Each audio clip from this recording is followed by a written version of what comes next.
What's up, guys? It's me, your girl CatCorelli, and this is episode 297 of my Cat Vibe series. Today we're painting some roses in the same little garden that we have here. And I used to use mostly burnt umber to do the initial sketch with the brush. Nowadays I'm using Prussian blue for the most part, but it kind of depends.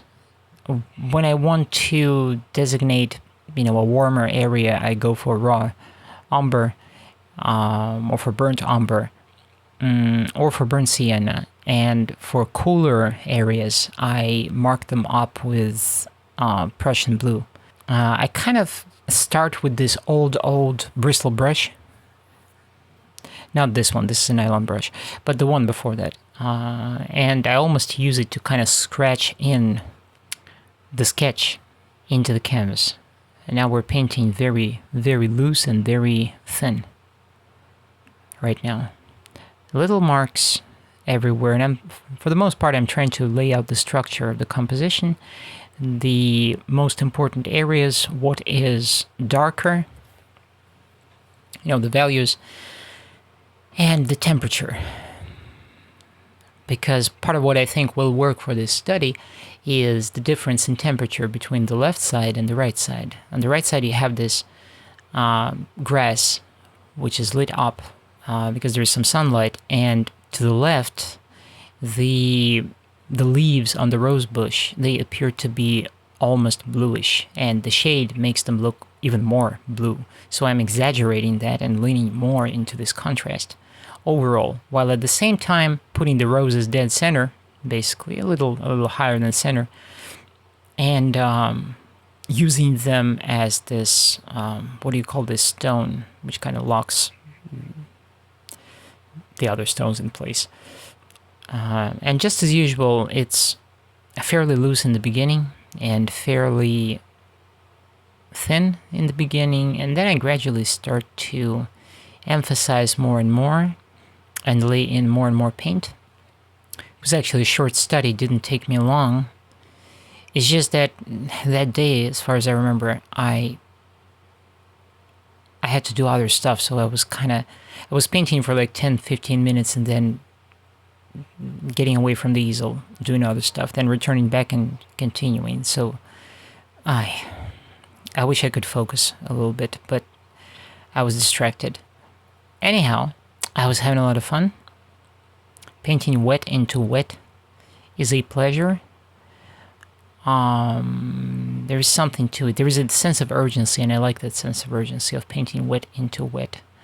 And as of late, I lean more and more into bright brushes because I like it that you can lay out these linear brush strokes, and then if you really need to, you can pick up a different brush, like one of my old brushes, the one that I used for sketching, and then just kind of smear the paint or scratch out some of the paint so that the original canvas with, the toned canvas starts to show a little bit and gives a little bit of texture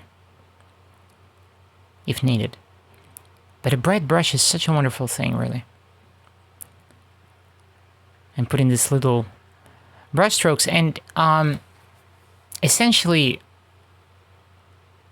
and I've talked about this before when I was painting that study with little violet flowers. I was talking about that I'm deliberately trying to move away from trying to paint little details because it doesn't do any good to do that, in my mind. Instead, I'm painting an illusion of detail, or just hinting at details and leaving the rest to the imagination of the viewer. That's kind of the point. I'm trying to, I like that thin line. When you look at a painting and things are suggested rather than openly stated. And it's subtle enough. And sometimes it's obvious. At the focal point, for example, right? And sometimes it's almost decorative. It's kind of stylized. It's not really It's not really realistic in some areas, like these edges, for example. They're deliberately made painterly. I'm deliberately leaning into that. Or the stems of the rose bush. That's not very realistic indeed. Or the grass, or even the leaves. The leaves are much bluer than in reality. But I like it this way. And that's what I wanted to do. I wanted to make them bluer than they really are, because I thought that would be cool.